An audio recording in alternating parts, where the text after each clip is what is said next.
O número de mortos por coronavírus no Brasil só vem aumentando. Já passam de 13 mil os casos, hoje, no dia 14 de maio, e o número só vem aumentando. E se por um lado esse número assusta alguns, parece risível para outros, mas o fato é que a morte sempre assusta.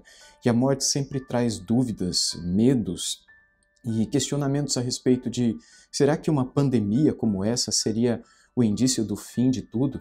E será que um momento tão difícil como esse em que vivemos, quando as pessoas perdem a sua liberdade, perdem o seu acesso a ir e vir, perdem os seus empregos, perdem a sua saúde, perdem a sua liberdade, perdem até mesmo a sua capacidade de opinar diante da pobreza de informação que nós temos, que nos faz duvidar se as informações que vêm de um lado estão certas ou de outro lado estão certas?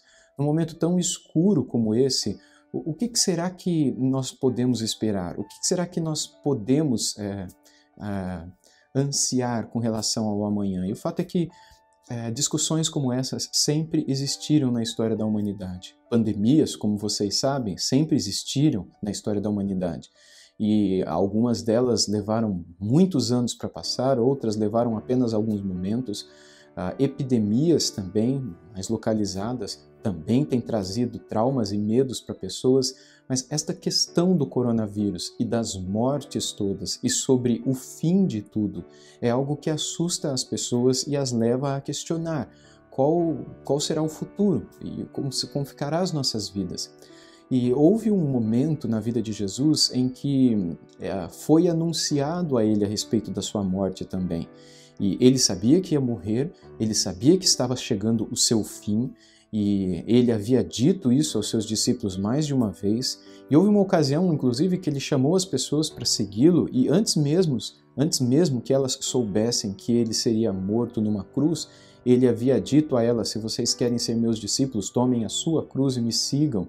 E quando ele disse isso, ele ainda não havia sido crucificado, logo não fazia o sentido para aquelas pessoas como faz para nós hoje. E logo após ter dito essas palavras, o Evangelho de Lucas nos diz que Jesus chamou 3 discípulos mais próximos, Pedro, Tiago e João, e eles subiram numa montanha para orar. E algo muito estranho aconteceu naquela montanha, algo sobrenatural aconteceu naquela montanha. Eu quero ler o texto para vocês, que está lá em Lucas, no capítulo 9, a partir do versículo 28, que diz assim: Cerca de 8 dias depois de proferidas essas palavras, Jesus levou consigo Pedro, João e Tiago e subiu ao monte com o propósito de orar. E aconteceu que enquanto ele orava, a aparência do seu rosto se transfigurou e a roupa dele ficou de um branco brilhante. E eis que 2 homens falavam com ele. Eram Moisés e Elias, que apareceram em glória e falavam da morte de Jesus, que ele estava para cumprir em Jerusalém. Pedro e seus companheiros estavam caindo de sono, mas conservando-se acordados, viram a glória de Jesus e os 2 homens que estavam com ele. Quando estes começaram a se afastar de Jesus, Pedro lhe disse: Mestre, bom é estarmos aqui, façamos 3 tendas, uma para o Senhor, outra para Moisés e outra para Elias. Porém, Pedro não sabia o que estava dizendo, e enquanto assim falava, veio uma nuvem e os envolveu, e ficaram com medo ao entrar na nuvem, e dela veio uma voz que dizia: Este é o meu filho, o meu eleito, escutem o que ele diz. E depois daquela voz perceberam que Jesus estava sozinho. Eles ficaram calados e naqueles dias não contaram nada a ninguém a respeito do que tinham visto.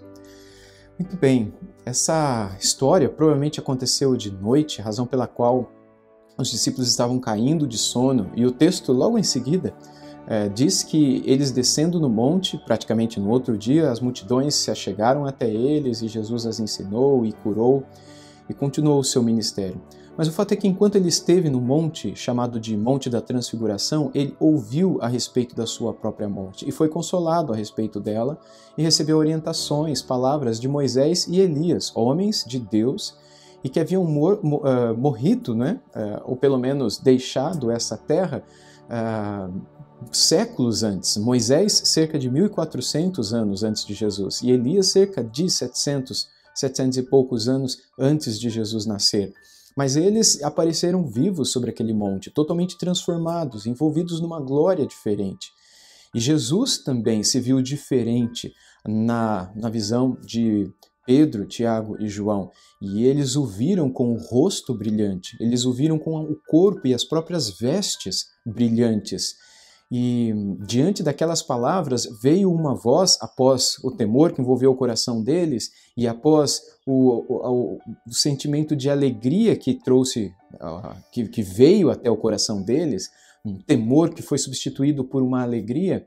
E esse é o ponto interessante desse texto, o desejo de criar, de fazer 3 tendas para que ali eles pudessem morar e ali eles pudessem ficar para sempre. Afinal, uma tenda você não constrói para passar uma noite somente, mas para realmente ficar ali, porque aquele lugar pareceu ser muito bom. E aí, quando o pai, sob uma nuvem, ele diz a eles: olha, este é o meu filho amado, a ele ouvi, este é o meu eleito, o meu ungido, e a ele ouvi.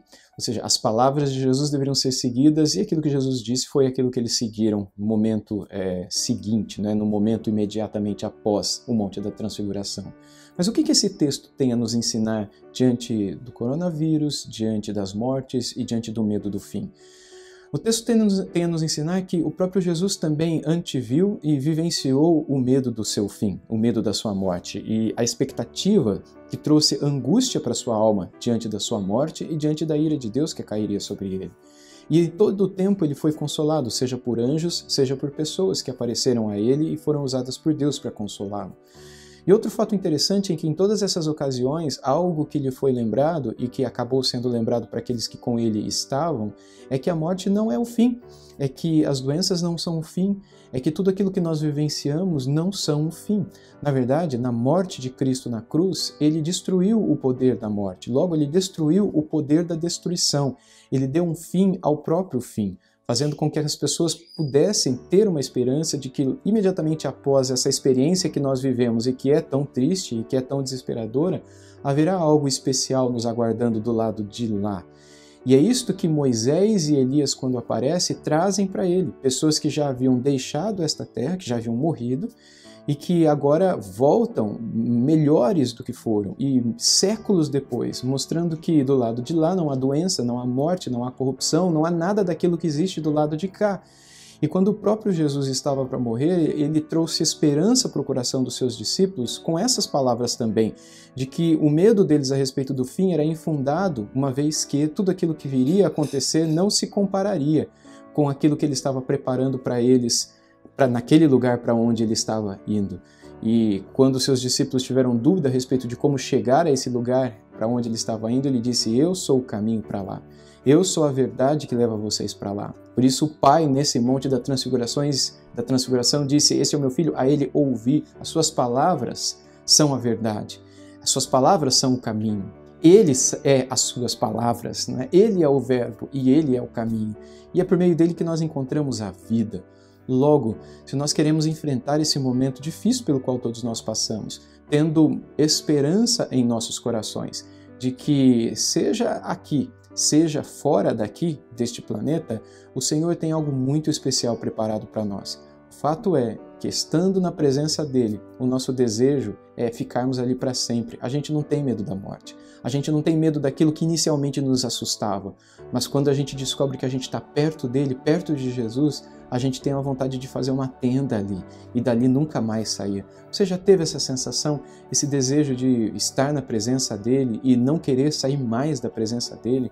É isso que ele quer trazer para o coração de todos aqueles que de alguma maneira experimentam o medo e a angústia em tempos em que o fim aparece diante de nós. Que Deus possa te ajudar a refletir a respeito dessas verdades e possa pôr no seu coração esse desejo de realmente viver e fazer uma tenda, dizendo que é muito bom estar aqui, mesmo quando tantas coisas ruins estão acontecendo ao teu redor e tantas angústias vêm ao seu coração.